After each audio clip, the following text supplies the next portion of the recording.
Hello, welcome to Convergent Dialogues. This is Xavier Bonilla. On this episode, I am back with Paul Bloom. Paul has previously been on the podcast. He was on back in October of 2021 on episode number 83, Pleasures of Suffering, where we talked about his book, The Sweet Spot, which was a fantastic book. He has a new book out, which we talk about. As a reminder, Paul Bloom is the professor of psychology at the University of Toronto now, and he stays the Brooks and Suzanne Reagan Professor Emeritus of Psychology at Yale University. He is widely known, of course, and he has many books out. As I mentioned, one of the most recent ones, The Sweet Spot, The Pleasures of Suffering and the Search for Meaning. Before that, he had Against Empathy, A Case for Rational Compassion, Just Babies, The Origins of Good and Evil, How Pleasure Works, The New Science of Why We Like What We Like, and the newest book, Psych, The Story of the Human Mind. And that's what we talk about. We start the conversation talking about how this book came into kind of existence. He talked about how he's taught this Intro to Psych course, I believe at the undergrad level for many, many years, and it was put online for free, I think at Yale, and seen by millions of people. People have taken it. And so he talks about how he just wanted to put this into a book, and how it took him 2 years to kind of get it together, and how he did it, and really, really, really interesting. And we talk about, in terms of the book, some of the general themes. So the book's about 400 or 500 pages, super readable. You can very easily get through it. But we talk about dualism and understanding the brain in the beginning of, kind of when psychology came to fruition, and how we, over time, put different emphasis on different parts of the body, the heart or the brain or things like that. We talk about consciousness, and we talk about, how we understand that, what that could be about, and some of the questions we still have to answer there. We spend some time talking about Freud. We obviously talk about how Freud gets a lot of bad reputation, and we talk about why it's still important to study Freud, even if all of his ideas weren't true. So we have a really nice discussion on that. We also talk about Piaget. He was obviously very instrumental for cognitive development, especially in children. And again, why his legacy is important. We talk about the seriousness of the replication crisis and get some of his thoughts on that. We talk about personality and whether we have a core personality. And we talk about the future of psychology and where it's going. I say in the conversation, but I really do agree. If I was teaching Intro to Psych, I would use this book as at least a textbook or kind of like an ancillary textbook, one of the ones that would be needed. I also think that it obviously doesn't read like a textbook, so I could give this book to a high school student, and they could understand, psychology. It's such a wonderful, up-to-date, thought-provoking book on psychology. And I think, we talk about all these different things and where psychology is going and all these avenues we're studying. And sometimes I think it's good to kind of revisit the kind of basics of psychology and update it. And that's what Paul has done. And as usual, he's an exceptional writer, and he's just always thought-provoking. He's able to see things in ways, some of the same things we all see or know, but he sees it in a different way, and it just makes you think in a way maybe outside the box, or in a way you may not have thought before. And so, always a good thinker, always someone to engage in, and just the absolutely loveliest person. He's so kind, very, very nice. And I really, really enjoy my conversations with him, and this one especially. As usual, you can find this conversation and all the conversations at my free Substack, Converging Dialogues at substack.com. Make sure you get on the mailing list. You can not miss this episode or any of the other future episodes. And really, there's a pretty nice back catalog now of many wonderful guests. You can hear my earlier conversation with Paul there as well. So check that out. And now I bring you Paul Bloom. I am back with Paul Bloom. Paul, thanks so much for coming back on the podcast. It's always an honor to talk to you. Hey, thanks so much for inviting me back. Yeah, of course. You've got another book out. You churn books out faster than I probably change my socks. I don't know how you do it. It's a COVID book. Okay. I realized I'm going to be locked into my apartment for a couple of years or for some long time, so decided I might as well get a book out of it. Yeah, no, that's great. Before we get into it, just remind folks. So I'll remind folks that you were here on the podcast for a little over a year ago on your last book, The Sweet Spot, which was fabulous. I think that's episode 83 is our episode that we did there. So folks can check that out, and we talk all about suffering and why it's interesting for us and why we need it. Have you thought more about that since then? I'm sure you have, of course, but after a book and plugging it and doing all the conversations, you still think about that stuff? Yeah, in some way things happen in the wrong order, because you write a book and then you talk to people about it.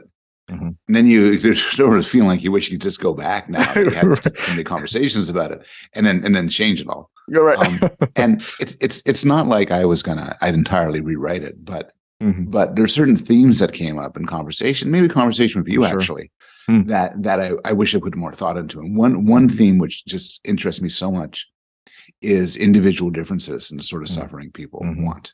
Mm-hmm. So many people have asked me some version of the question. Well, if we choose suffering to give our lives meaning and purpose, in countries where life is harder and less luxurious, do people do it less? Like maybe if you're living in a war zone, you don't need BDSM. It's only when things are plush and happy and so on. I've been asked without much success in answering about individual differences, like between young and old, men and women, different personality types. And so my book is all about the sort of universal desire we have to suffer, chosen suffering, for certain purposes. Why people do it in different ways is just this terrific topic that I barely said anything about. I wish I could say more. Yeah, no, I'm sure we'll hear more of your thoughts in a later book, somewhere down the road. So it'll be interesting to somewhere hear. I'll fix things and say, hey, remember that book 6 years ago? Well, I got some stuff to say. So just to remind folks, real briefly, what your background is and where you're at now. I know you were making a change, or you just made the change. I think you're up back in Canada now. So just kind of get us up to speed on where you're at and what you're thinking and writing on. That's right. So my background, I was a undergraduate in psychology at McGill. I got a degree in cognitive science from MIT, taught at University of Arizona for about a decade, then spent a big chunk of my career, over 20 years, at Yale. And then just recently, in my second year here at University of Toronto. So I'm a professor of psychology at University of Toronto. And I also, because I was at Yale for so long, I continue to be an emeritus professor at Yale. I have both affiliations, and I do different things here. I write popular articles and books. I teach actually this semester teaching a very large intro psych course of 500 kids. Oh my goodness, wow. And I do research on different topics, mostly revolving around child development, moral psychology, issues like that. Yeah, no, I always tell people that you're one of our great original thinkers, and so it's always nice when you put things out and think about things we most of the time think about, and then you kind of look at it from a totally different angle that I've never heard or thought about, and so it's always a fresh take on something familiar or even more novel things. So it's always nice to read what you have. And this book, so the new book, Psych, The Story of the Human Mind. Now, correct me if I'm wrong. So this came out of an intro class, intro to psych class you had at Yale, and then it was online as well. Is that correct? That's right. So I taught intro psych at Yale. Before that, I taught it at Arizona. I've taken it on the road. I've taught it in Korea and in China and Beijing at different universities. And then it was put online on Coursera, which is a free course. You could pay for it if you want and get a certificate, but it's a free course. And right now, over 1 million people have at least opened it up and looked at some of it. Wow. So I figured I really enjoy teaching it, spreading the word, talking about these interesting things. And I figured, what if I were to turn it into a book, and it would give me more of a chance to give a deep dive into these topics I find interesting. On the one hand, I think people really find this stuff interesting. I think and I feel it would do a service to give people the state of the art science instead of a lot of the sort of crap they get on the web and from other people. Also, it was just a lovely excuse for me to kind of spout off and think about and read about all sorts of issues that I don't normally think about. So the book covers all of psychology, and as a result, I got to get my head around all of psychology. Yeah, that's super cool. I mean, my goodness, I didn't know as that many people had viewed it, and obviously you've taught it for so many years. Well, when I got it, I said, "Wow, this book is 500 pages. That's long for Paul. He doesn't write long books like that. His books are usually under 250 or whatever." But then you just go through all of Intro to Psych, and so I was wondering, how much of this was like, in your slides or your notes or whatever, and it was just kind of, how much of this was like kind of, I don't want to say original writing. Obviously, you got to put it together and all that. But how much did you pull, I guess, from so many years of teaching it, from lecture notes and stuff, and then how much of it was like actual, like, looking at things, anew and kind of writing it out? How did you go about doing it, I guess? Well, I'll tell you a secret. Yeah. I thought this was going to be an easy book to write. It was the hardest one. My wife, no, I'm not sure I'd say that, but my wife and I wanted to renovate our house in Toronto, and we thought this is going to get us a bit of money. It won't take me a year to write, and it's just like you said. I've taught this course a million times. I have slides. I have transcripts, online transcripts. So I figured I put them in an MS Word file, old transcripts, scribble up on them, updated a few things, and then boom, maybe, I don't know, 6 months, boom. And what happened was I decided I'll start with Freud. So I took my slides on Freud and I put them together in my transcript, put it all together. It took like 3 days. And it was such an anemic and uninteresting thing on the page that I had to add a bit to it. I had to add a bit of history. I had to expand on it. And then when I was done, the chapter was 3, 4, 5 times as long as what I expected. And that happened for every damn chapter. After a while, I just realized, okay, my lectures are a starting point, but there's so much more in a book than you could ever put in a class. And I decided to just run with that. So it didn't take me 6 months. It took me 2 years. Oh my gosh. Well, I look, I would use it for a class if I was teaching it. I think it could be also good for people that are just interested if they want just a very, tangible, easy go-to one source for psych. I always tell people when they ask me about, when they consider, doing psychology and stuff, I try to, convince them not to do it first. And then I say, don't do that. It's too long. And, I don't know, there's other things you could do and still look at psychology, I guess, in some ways. But then they'll say like, well, I took an Intro to Psych course and, what did you think of that? And I was like, oh, I don't remember, it was so many years ago when I took it, but I remember it being really boring. And I just always was like, oh gosh, it's kind of like in when you're getting your PhD, you got to take a history and systems class. It's so boring. Yeah. It's terrible. It's awful. It's just, and so most of the time it's not interesting. And so reading the book was, really nice because I was like, oh yeah, this is, you package it and synthesize it in a way that made it interesting and got to the heart of many things, and still in your kind of usual style of like making it very thought provoking in some ways. And so I think it's really important actually that you did this, and like you said, kind of like a service. So I would highly recommend it for many people. Well, thank you very much. Teaching Intro Psych, there's a weirdness to it, which is the best advice for any professor choosing a course is choose a course that looks incredibly boring and students have low expectations. And then if you make it halfway interesting, they'll love it. So teach neurotransmitters, neurotransmitters, a biochemical analysis, and then make it halfway. Students will never forget it. But Intro Psych, students come in and they think, this is going to be terrific. I'm going to learn about madness. I'm going to learn what's wrong with me. I'm going to learn how to influence people with my mind. I'm going to learn about criminals and psychopaths, all of those good things. And then we come in and then we teach the real psychology, which honestly includes a lot of stuff that is not as exciting about it. Let's talk about early vision. Let's talk about short-term memory and the many types of it. And I think that these early vision and short-term memory are amazingly interesting, but you need to work harder to do it. And I think one reason why so many students are disappointed in Intro Psych classes, it wasn't what they expected. They expected the secrets of the mind. And what they got is kind of a fledgling science flailing away. Yeah, they got the infancy of a new science and kind of where it's at and trying to figure out what's going on, and it's just not very interesting. It's not the kind of manual for how to do Mindhunter or whatever people like watching. Right? that's right. You and I will admit, you take my course, you're not going to be able to track serial killers. You're not going to spot. You're not going to spot a liar. You're not going to fix your insomnia. You're not going to learn how to raise kids. But on the other hand, I think, and I hope to show in the book, it's a really cool science. It addresses the issues that, when you think about, are most intimate to us: our consciousness, our fears, our emotions, our drives, our thought processes. And so, even though you're not going to catch serial killers when you're done with the course, it still has some value. Yeah, that's right. So you start in the book kind of with the kind of the brain. You talk a little bit about also, which is something people I think don't realize, is that there's a lot of philosophy in psychology, and maybe vice versa, but and that you talk about dualism, and I think early on, a lot of people thought that the heart was the seat of things. We're talking many, many years ago.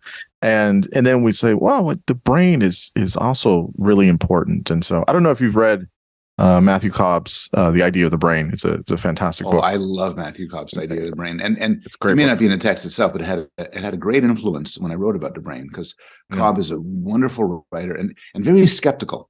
Mm-hmm. Yes, has a real healthy skepticism about neuroscience, which I think I share. I appreciate it. I appreciate it. Yeah. His new one I talked to him about his new one. I think in the US it's called As Gods. And it was about genetic engineering, the history of it. It's fabulous. It was fabulous. Yeah, so anyways, I'm halfway through that as well. It's very, very good.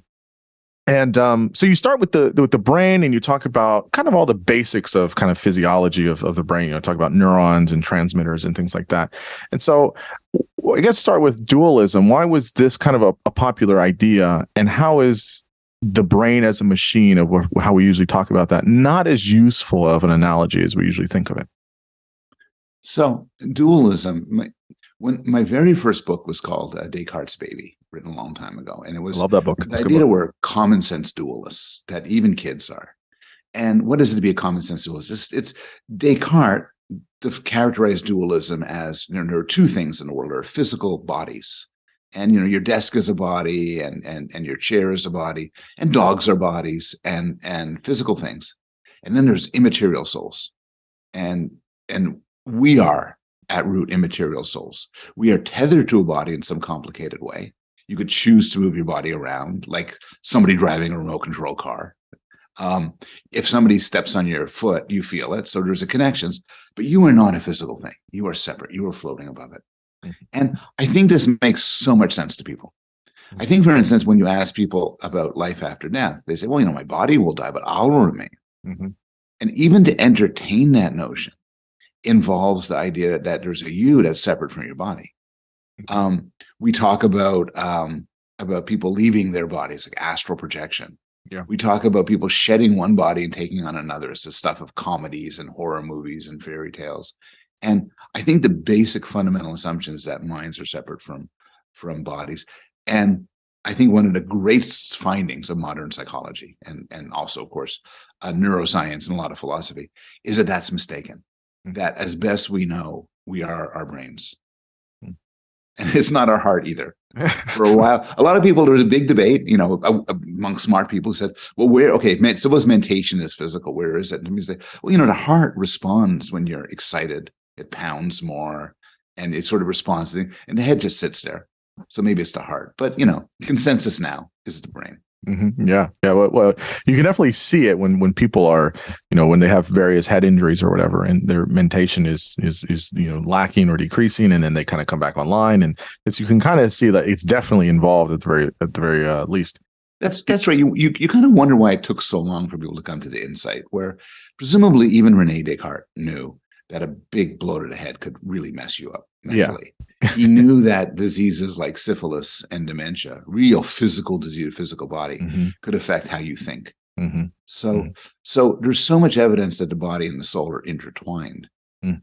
And then one way to put the story is then the methods of neuroscience came in, where you could actually watch the mind at work mm-hmm. as it plays out in the brain. Mm-hmm. And that kind of sealed the deal. Mm-hmm. But one of the things that people, I don't know, it kind of feels like almost an obsession with people now is they have this obsession with consciousness, right? So we as we evolve through history, and we talk about, okay, the brain's important, and we understand, kind of neuroanatomy and neurophysiology. We've always kind of sort of talked about consciousness, or in different ways, but I'm talking about very currently. I think the last book, there's 2 books that came out recently. Anel Seth wrote one, Being You, which was good. And Chalmers had a new one, Reality Plus, which was also good. And and they've talked about consciousness for a while. Why do we have this fascination, or why do we see it so essential, or is it essential for subjective experience? So, I mean, how do you look at consciousness and what it's like to kind of have the lights on for us? Yeah, it's a great question. It's a question I feel has avoided for a long time. When I was in graduate school, if you talked about consciousness, people would roll their eyes. And I'm not talking about a bunch of behaviors. These were cognitive science people. But they were interested in intelligence, doing things like solving problems and doing math and understanding language, recognizing objects. And so one question you might ask, you might duck consciousness and say, let's talk about intelligence, whatever that is. And now it's pretty clear you would have intelligence in embodied in physical machines, because that's what a computer is. That's what a laptop is. Once upon a time, you say, oh my God, there's no way a physical thing could play chess. Well, no, a physical thing can play chess. It can add and subtract. It can, with something like ChatGPT, do a reasonable job of carrying out a conversation. So in some way, that problem's been solved. We now know how a physical thing can be intelligent. But consciousness is a step above. So even though we know perfectly well, I think, that the physical brain gives rise to experiences like everything from, getting really angry at somebody to having an orgasm to thinking about a faraway land, we don't know how it happens. Yeah. And David Chalmers, who you just mentioned, famously coined the hard problem. And he was sort of kidding around. It's not like the rest of the problems are easy. There's nothing easy about it. Right. It kind of took a whole life. That's right. But it's the hard problem, Chalmers pointed out, because we don't even know what an answer to it would look like. Why does a brain, what is it about a brain that could give rise to the feeling of having, biting into too much wasabi? Can I program my computer to feel that feeling? If you say yes, then are you really saying that your MacBook Pro can be conscious? What can you begin to explain what you'd have to do to it to make that possible? If you say, oh no, Pro can't be, then you're in a position of saying, well, so really you had to be flesh? What's magic about flesh? And philosophers have beaten round and round this argument, whether consciousness is a product of a certain sort of computation versus a certain sort of flesh, back and forth like crazy. And in my view, it's not like there's a resolution. So consciousness, we know a lot about consciousness. We know how it works. We know its involvement in the brain. We know disorders of consciousness. Sometimes people say, oh, we don't know anything about consciousness. We know tons of stuff about consciousness. We call it attention. We know indicators in the brain when you're sleeping or when you're conscious and when you're attentive. But the hard problem eludes us, I think.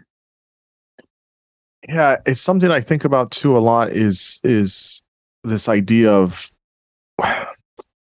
it I mean, very literally almost animates us to be like what it means to be Paul, what it means to be Xavier. Like that's where it is. Like you can, like I have a body and that's a part of me, obviously, and I have thoughts and intelligence and that's a part of me, but it's the like the hard part. It's what is it like to be me? Like what is that? And some people map this on with selfhood.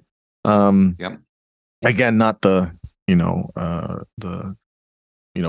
person, sitting inside of me, pulling the levers, that obviously doesn't exist. That's an illusion, but the idea of what it means to be me. And I think it's a frustrating thing that people, I think they can't know it or explain it or figure it out.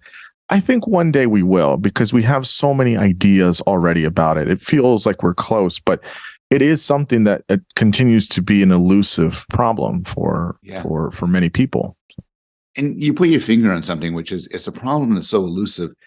It's almost hard to describe it It's almost, you end up saying, well, so you know what it's like.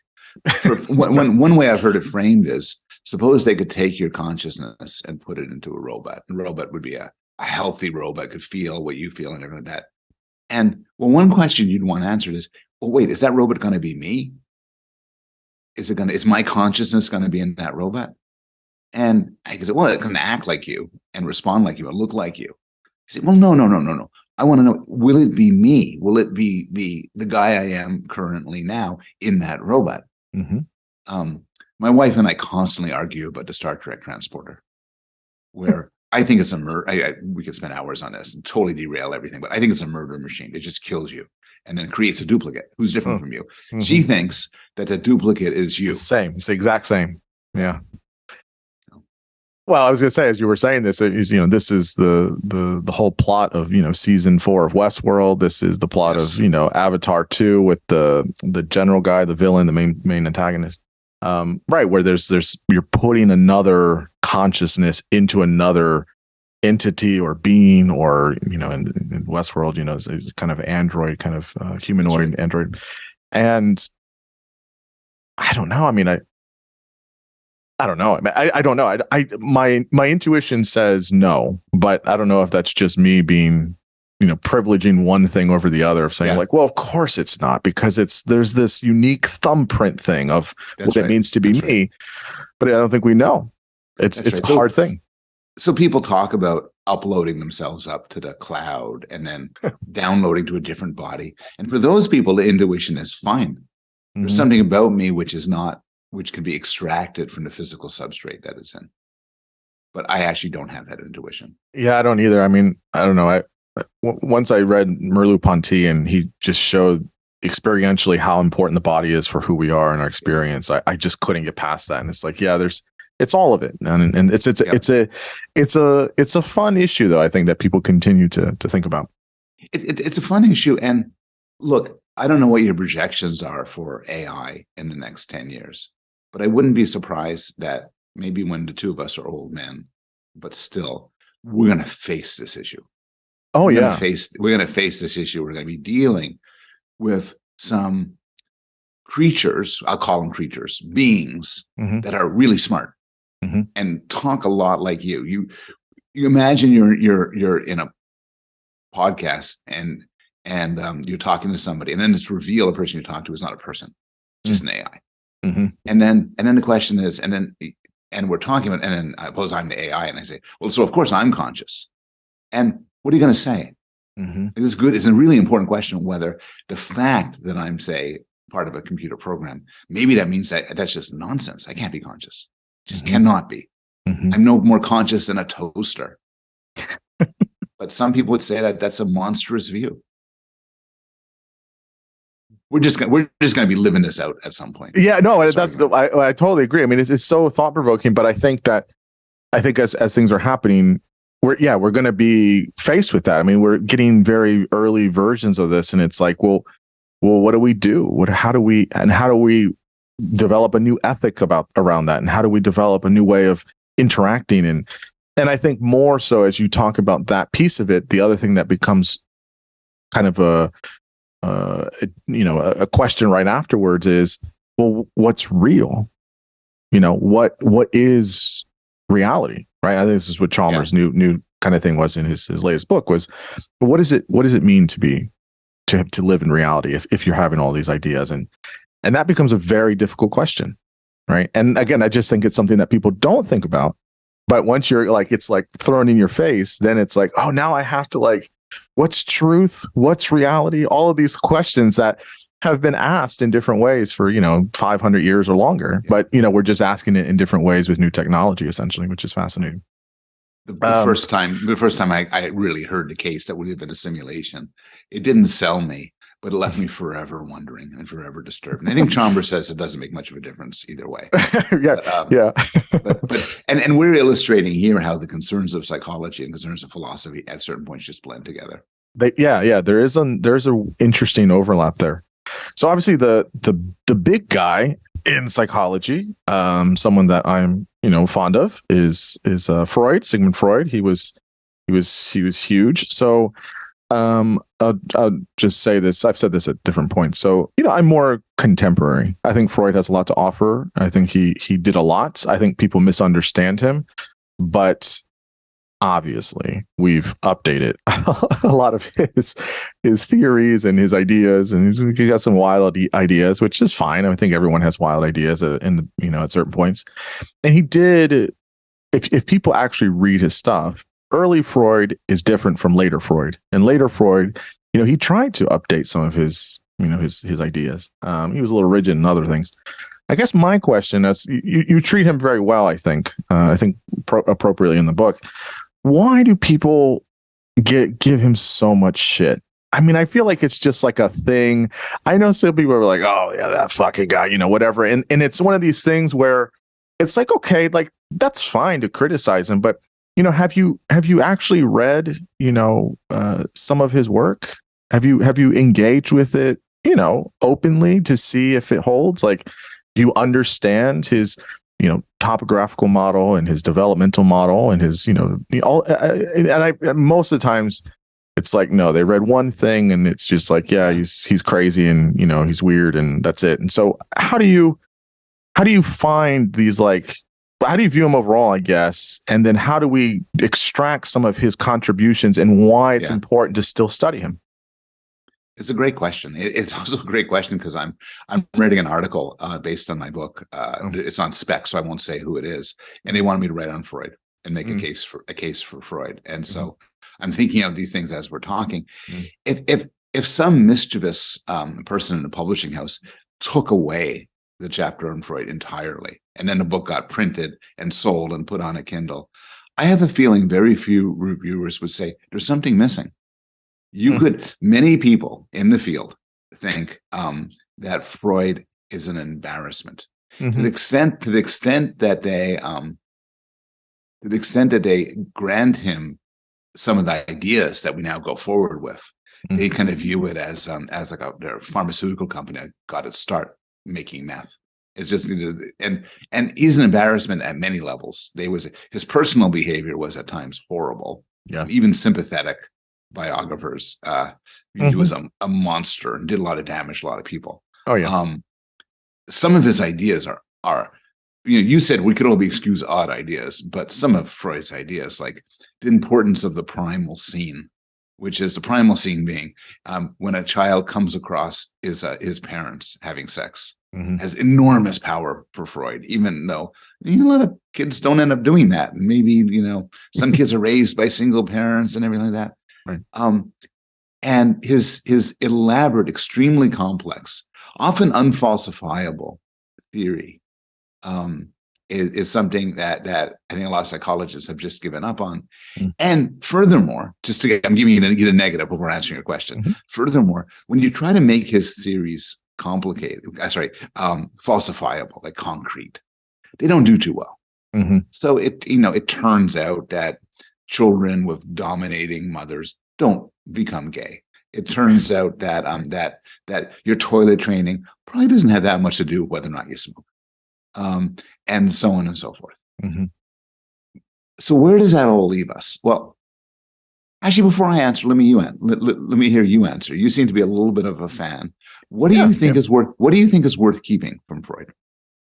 So I think that you mentioned in the book, and I agreed with you. I was like, yeah, I think that's right. I mean, look, I agree with everything you just said. I mean, he's got some batshit crazy ideas, right?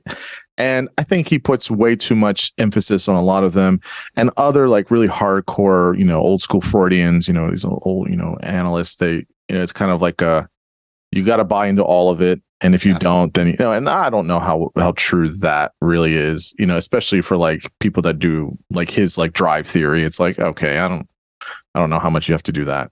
There's a lot of contemporary folks that, over 100 years have, updated it. And so I think the core tenets of mostly his developmental and his topographical theories are super essential. So just for listeners, I think the idea of a unconscious, preconscious, conscious is a topographical model is, I don't think you can you might call it something different. You might use different terms. People certainly have. I mean, everyone loves to talk about, cognitive behavioral therapy, and it's evidence-based and it's the gold standard for this. And they just love it. And it's manualized treatment and all. And that's great. And cognitive behavioral therapy is great.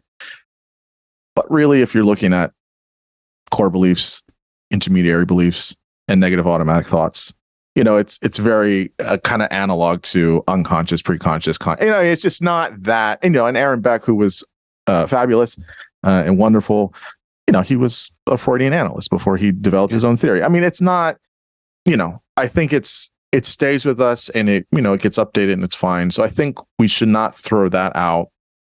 I think, again, some of the other aspects of his various models, people might argue with his psychosexual theories of development, oral, anal, phallic, latent, genital.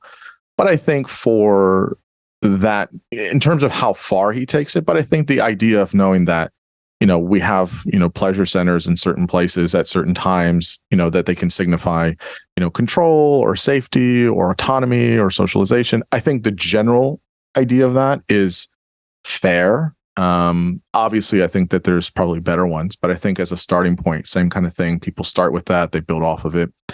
And to me, the importance of Freud and why he's so important is not that he was necessarily first, but he was somebody that was basically doing Plato's triachic model or whatever. Like, he was trying to structuralize body, mind. He was giving it clinical structure that no one had done. Obviously, I think William James is fantastic, but he didn't create a system in this way. And he created a system for clinicians and clinical people to use that we're using some variant of that.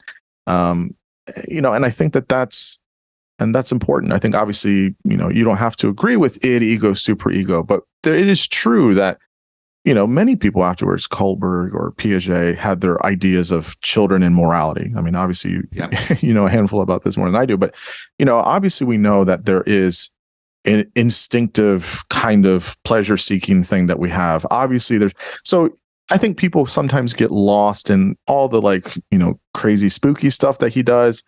Maybe some people don't like some of the antiquated language, but I think in terms of giving a clinical system to start with, and then everyone ran with it and said, okay, we're going to change it this way and offshoot, and then you get to all these other things afterwards. I think that's in itself momentous in my view. Yeah, I think that's great. I think I'll let me pull three themes from what you said, how I'd answer it, but it's just connected to the way you're laying it out. In none of these cases did Freud invent it. You could always find precursors and so on. But I think Freud brought this to the fore and brought it to the minds of psychologists and to lay people. The first, this idea of a dynamic and unruly unconscious, psychodynamic processes. The notion that you could want something or believe something or do something for reasons that you were not aware of is really striking. My late colleague at Yale, Harold Bloom, said Shakespeare was the first inventor of that idea, and I don't doubt. I don't know, it's all over the place, but still, the notion of unconscious forces driving, making a huge difference, is of tremendous importance. I'd say second is maybe the value of the talking cure. Not Freud's term. I think one of his patients coined it, but the idea that through talking about it, you could get some understanding of yourself. It's not a matter of putting people in weird situations or giving them drugs or something like that, or doing it through exercises. And I think this has been supported by modern studies of clinical psychology, which they often always say, okay, fine, take your drugs. Those will really help, but talk to somebody at the same time, and that'll make a difference too. And then the third thing is a little bit more amorphous, which is, Freud went overboard on the sex, and we could give a million things he said. It's plainly ridiculous, but it could be a useful corrective to what was there before, where people ignored, say, female sexuality. They ignored child sexuality, the sort of pre-adolescent sexual urgings of children.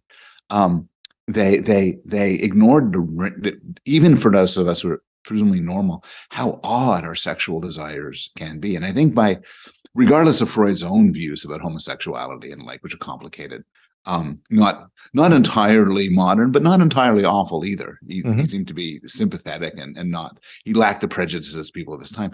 But putting aside those views, he made it a better place for people with atypical, unusual sexual desires. The way I like to put it is, Freud showed that at some level, everybody's a pervert. And if everybody's a pervert, nobody's a pervert. Mm-hmm.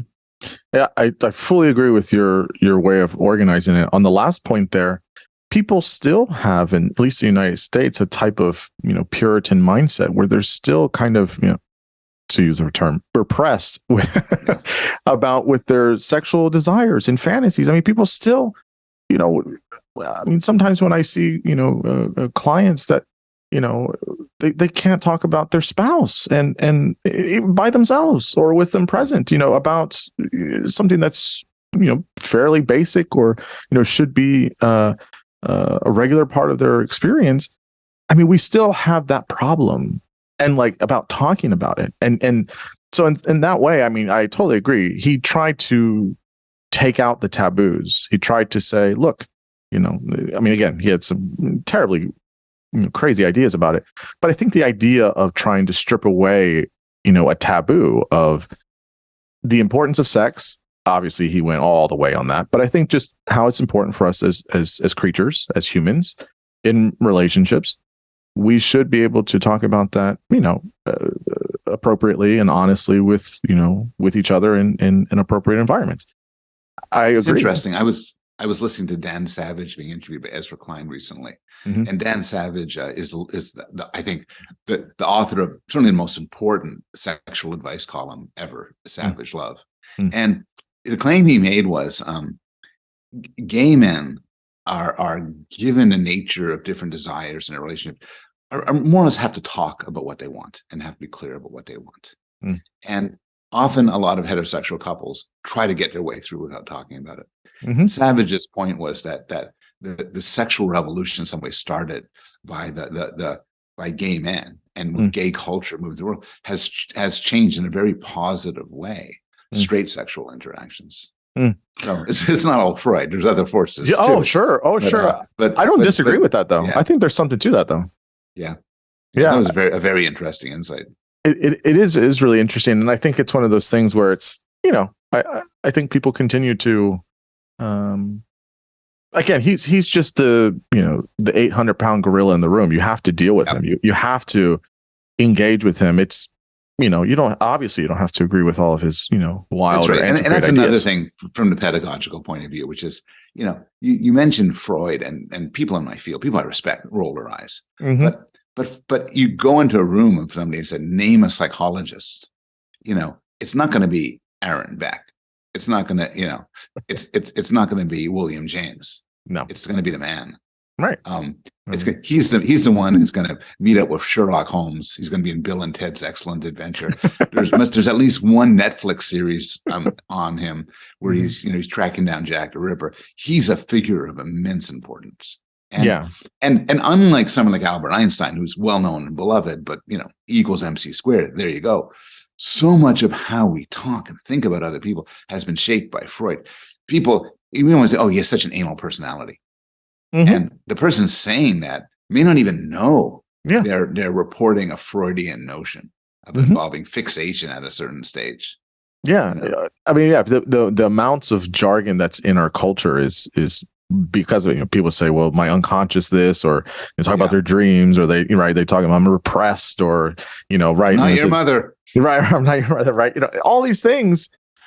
And I think to put a fine point on it, if you're learning, if you go through a 4-year undergrad degree in psychology, or in much later if you're getting a master's or doctorate, you don't have to be a Freudian. You don't have to agree with it.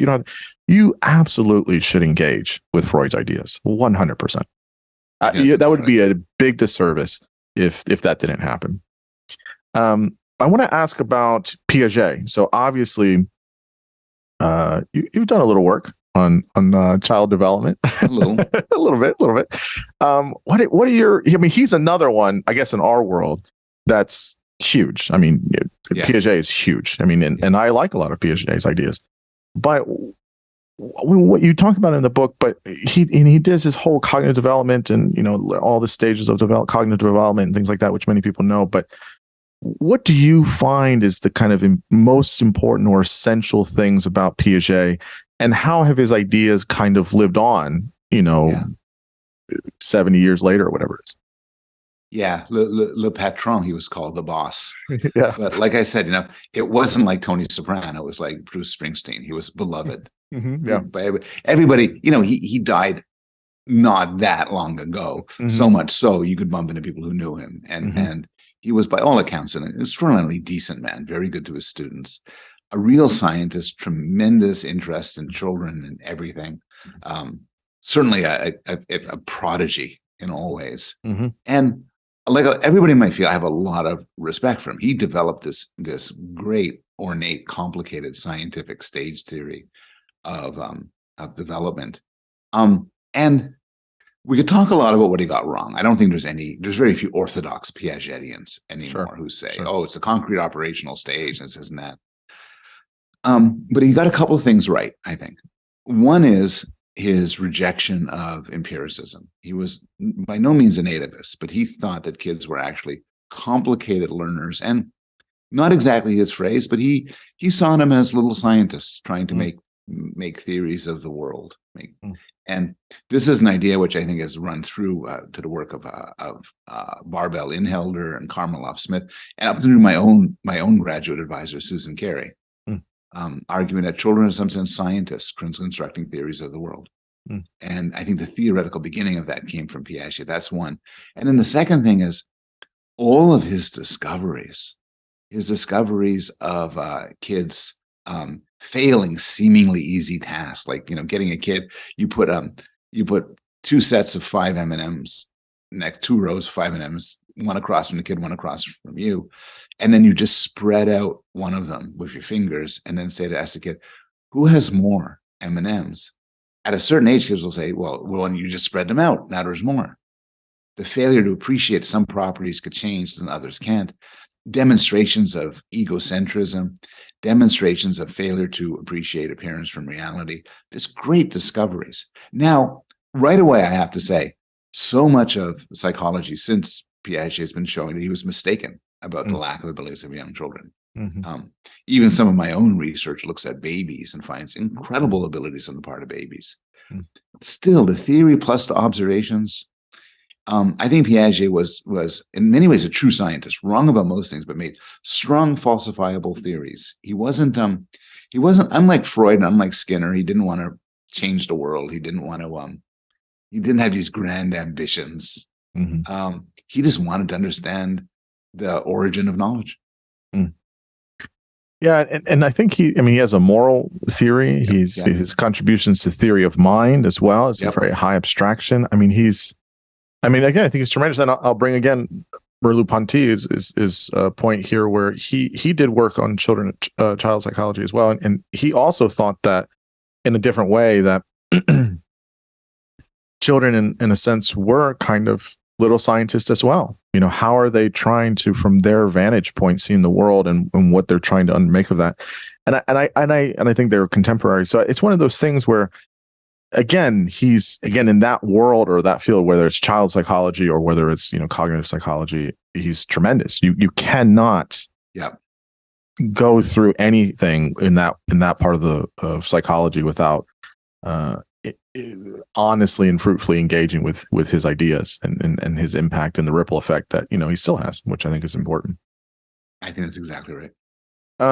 So I want to skip ahead to later in the book, and you talk. So I'm just going to get right to it. I've talked about it a lot, or not a lot, but a little bit, and I find it important, but a little tired at this point. But I am curious for your thoughts, because I was telling a few folks that I was like, oh, I'm talking to Paul later, and they said, ask him this. Everyone kept saying they want to know. Okay. They want to know your opinions on this. Okay, I'll definitely ask.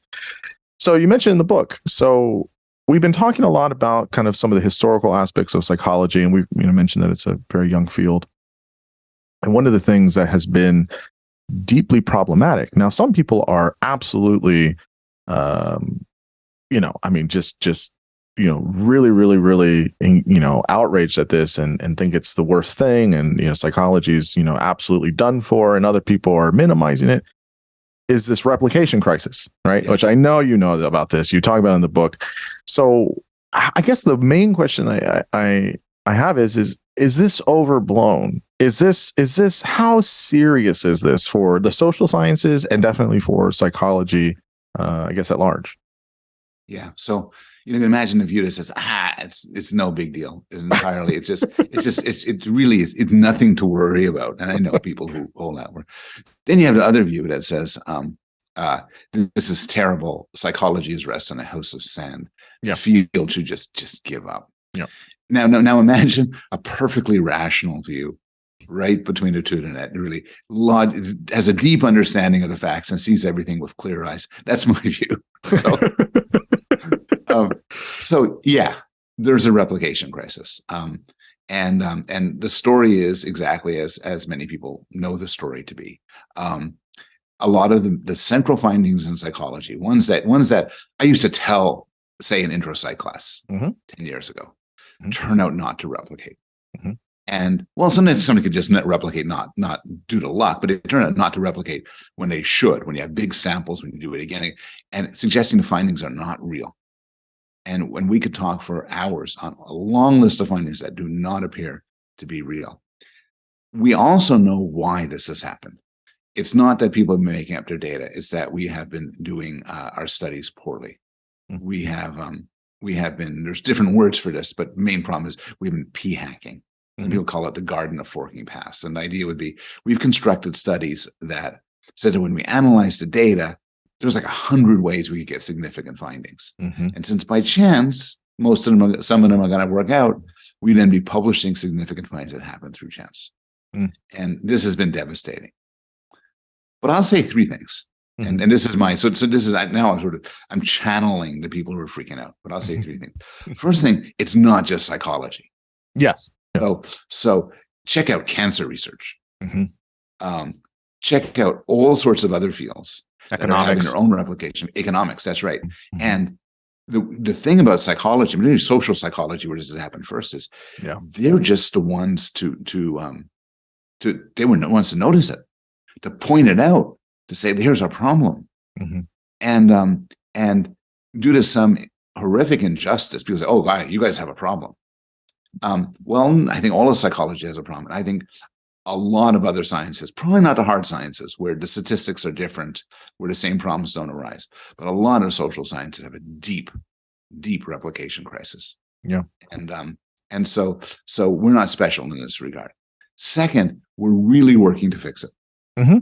So yesterday I was talking to some colleagues, we're planning an experiment, but we have a large sample size. We are pre-registering our hypothesis. In some way, that's like calling your shots. We're going to do this test. And now, if we do this test and it works, then that's really unlikely if our hypothesis was wrong. If we said we'll choose what test to do once the data comes in, then you can no longer trust us. So we're cleaning up our act.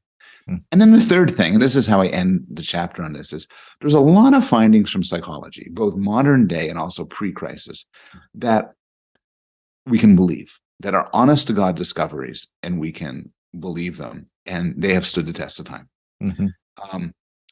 For instance, the malleability of memory, the fact that your memories of the past are not veridical, they're not true, they could be shifted by the questions you're asked, by your motivations.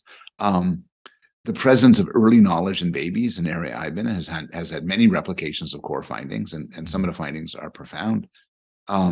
Sex differences in various sexes, men and women, have been studied with populations of like 1 million people, and carefully done, and you find cultural differences, and you also find sex differences.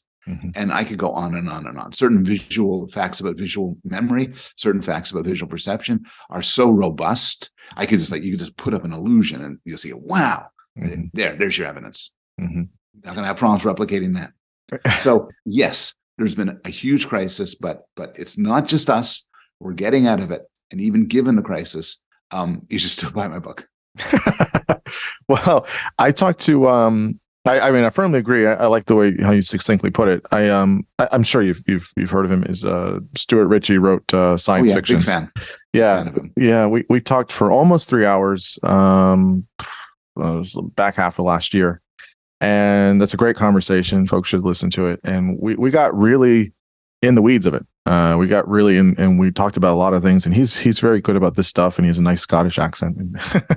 And yeah, and we did talk about one of the things that I kind of have a sort of allergy to is this idea of just trying to basically say, oh, there's all these problems and it's all terrible, and just, it's all built on sand. And it's like, okay, well, are there ways to solve or fix this, and what are we doing about it? And I think you get only half the story if you're just criticizing something, right? I think this goes for most things. It's like, okay, that's fine, that's fair to criticize things, but how are we attempting to try and fix it, if it's fixable? And it does appear that it is. And I'll say, and we talked about pre-registration a lot, and that seems very, very, very good. And I'll say in kind of the clinical world, obviously social psych got beat up first, and they're still getting beat up about Milgram and Ash and and Ahrens and all these classic studies, which are interesting and I think important to know again. But in the clinical world, one of the things you mentioned earlier is that overwhelmingly we know that the therapeutic relationship between clinician and client is essential. That's key for therapy. We know that some things about personality, so Big Five replicates cross-culturally, again, various sex differences, things like that. I mean, there are some things that we know, kind of what we call in clinical terms, kind of core practices or kind of common practices about how things work. And obviously there are some, very, very good evidence-based treatments, such as for anxiety, and very good ways to handle that, and kind of gold standards. I mean, there are things that certainly do replicate. And I think those things get drowned out when we're just hearing about all the bad stuff all the time. Because then it's like, well, the whole field is shit. And it's like, well, no, there are really good things, and we should talk about that too. I guess it's less sexy to talk about things that work. I don't know.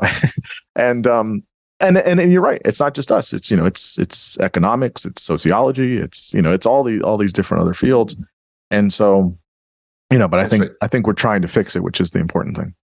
There's these weird studies, which are interesting, where they use prediction markets to get people to predict what studies will replicate successfully and what won't. And people are pretty good at it. And this speaks to the idea is that the ones that are, not without exception, but typically the ones that replicate are the kind of weird studies. Like, I'll make up one, which is you'll eat a hot dog and then you won't like cats. Like one of those weird, crazy ones that end up on the front page of the New York Times. And people look at it, I don't believe that one. Right. But then if it's stuff like children who are highly aggressive when they're 5 years old are more likely to become aggressive when they're adolescent, people say, yeah, that sounds true. And that's the kind of finding that will replicate. Now, I don't know if it's a good thing or bad thing that someone sitting on their butt in front of a computer could figure out what findings are true or not. But it does suggest that the effect isn't totally general. I'll also add, just as a shout out, that Stuart Ritchie was kind enough to give me comments on part of my book on intelligence. Oh, that's very nice. Differences. He was very gracious and gave me some. He's very, very fantastic, and he's got a very sharp mind for this stuff. I think his dissertation was kind of around some of these things, so he's very sharp. That's really nice to hear. One of the things about psychology is that the field not only generates some great scientists, it generates some great critics. And often great and generous critics who they're not always thanked, but go into the field and say, you're doing this wrong. And sometimes that's difficult and unpopular work, kind of like being the internal affairs division of a big city police department, where you're doing good, but maybe the other cops don't like it when you call them into your office. Right. I want to ask you a few more questions. One of them is about personality. So you've looked at, I think you think a lot about morals, and I know you're thinking about morals with babies and with infants, and a little bit of personality as well. How do you define personality? This is something I always keep coming back to, and I feel like my I feel like I kind of get a good definition, and then I have a couple conversations. I'm like, I don't know what I'm talking about. I don't know what it is. And I feel frustrated by it sometimes. But I mean, do you think we have like a core personality that carries with us through our lives, or can personality change, or, how best ways to measure it? So how do you define it? Is there a core? Does it change? How do you think about, personality for humans? So I'm not a personality psychologist, so this is, in some way, I always feel most comfortable talking about what I know less about, because it seems a lot sort of simpler. It seems a lot simpler. You mentioned the Big Five before as one of the best known, best appreciated, most replicated theories of personality. And the Big Five is the idea that you could break down personality more or less into 5 dimensions. One is how open you are to new experiences. Another one, as opposed to being closed, another one is your conscientiousness, extroversion versus introversion. Everyone's heard about this. Agreeableness versus being disagreeable, and neurotic versus stable. And then some people say, no, there should be 6 or 7, or maybe get away with 4. But so what do those have in common? And one way, to sort of textbook ways, well, there are all ways in how we deal with the world, and often with other people. And then there's all sorts of questions. Like if I look at your, if I give you a personality test right now, and I come back at you 30 years later, what will I find? And I think I'll find 2 things. I'll find that your personality is roughly the same. That people's personality past a certain age, probably the age you're at now, doesn't change all that much. But there are some interesting findings. I think the finding is, you could correct me if I'm wrong, that we mellow as we get older. We become less neurotic, more agreeable. We might become a bit less open to new experiences. That's one thing which I think that's right. Happens less. So I do think there's such a thing as personality. There used to be this really dumb argument in psychology. Is it the person's personality, or is it the situation that makes somebody do what they do?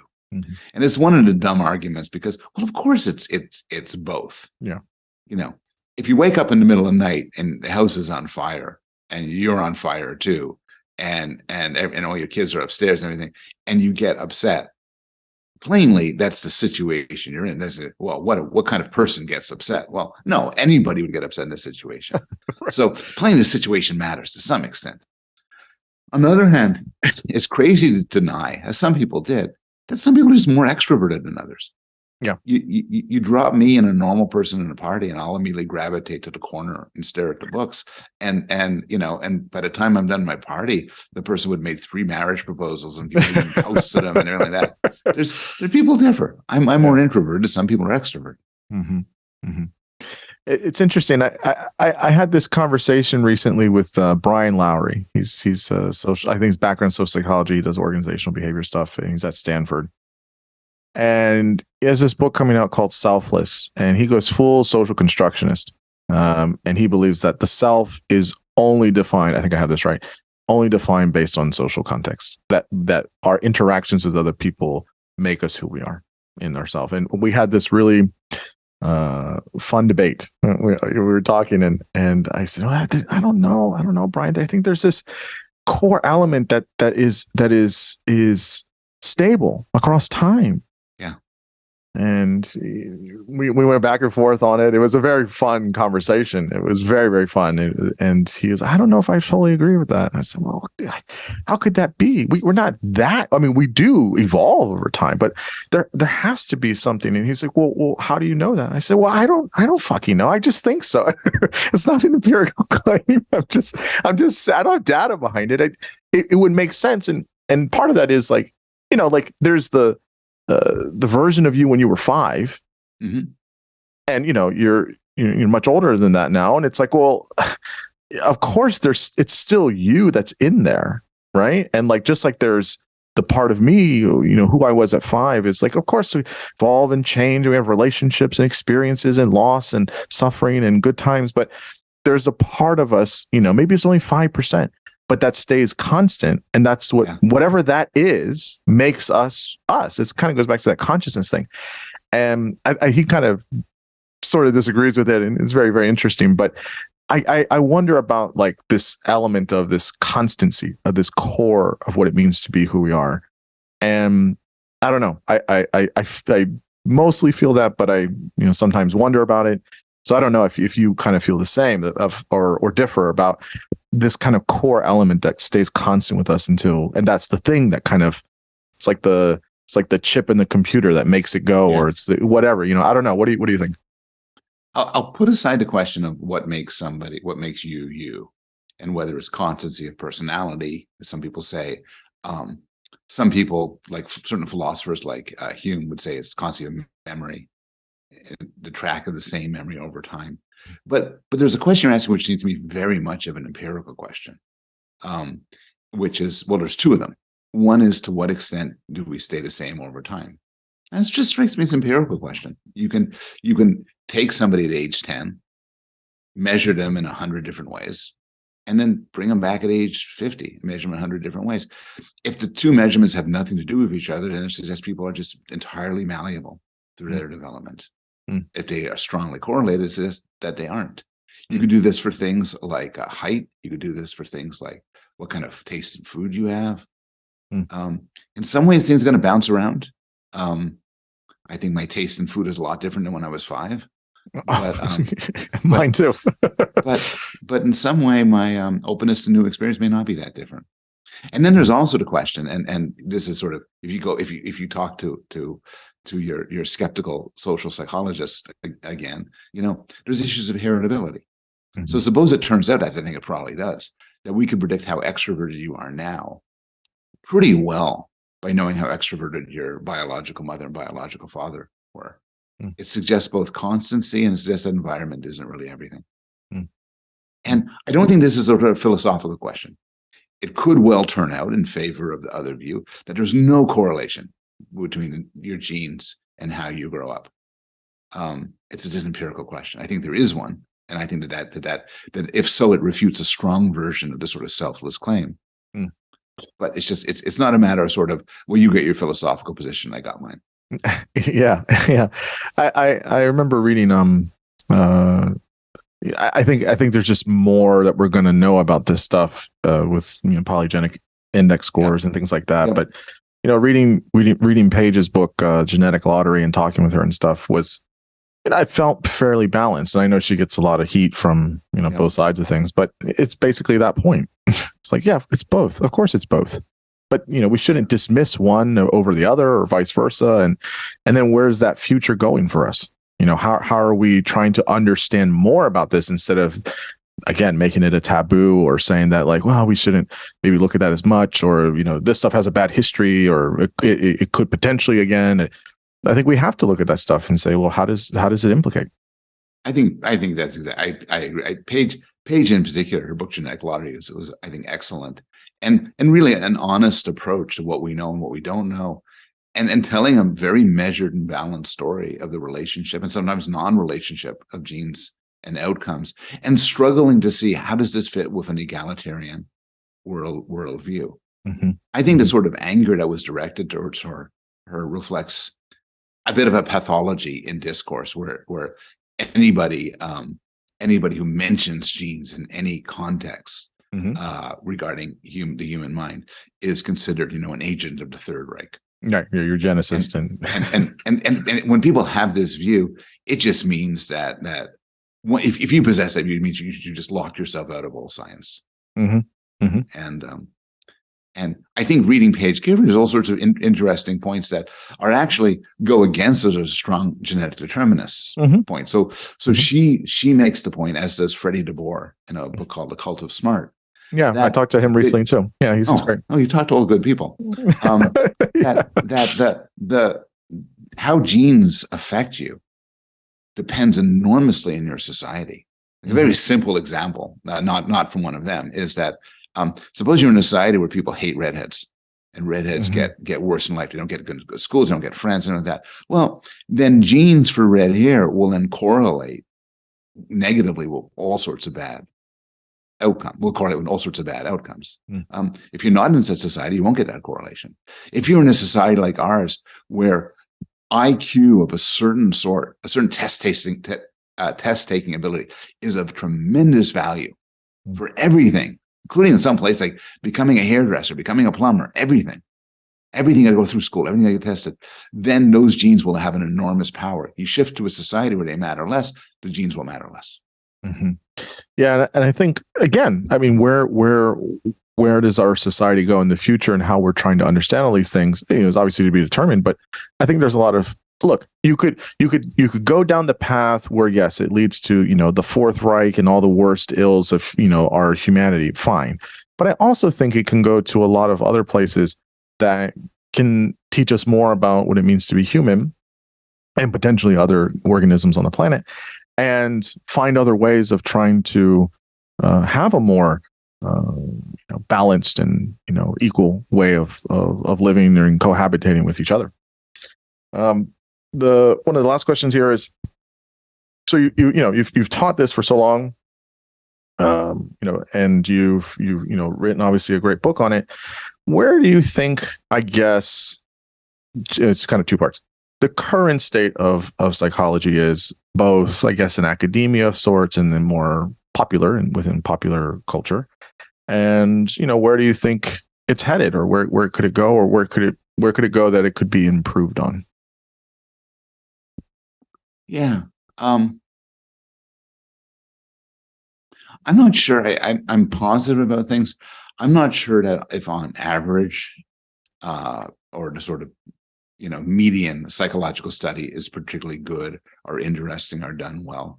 But I think there's more and more studies that are just extremely well done and giving us insight.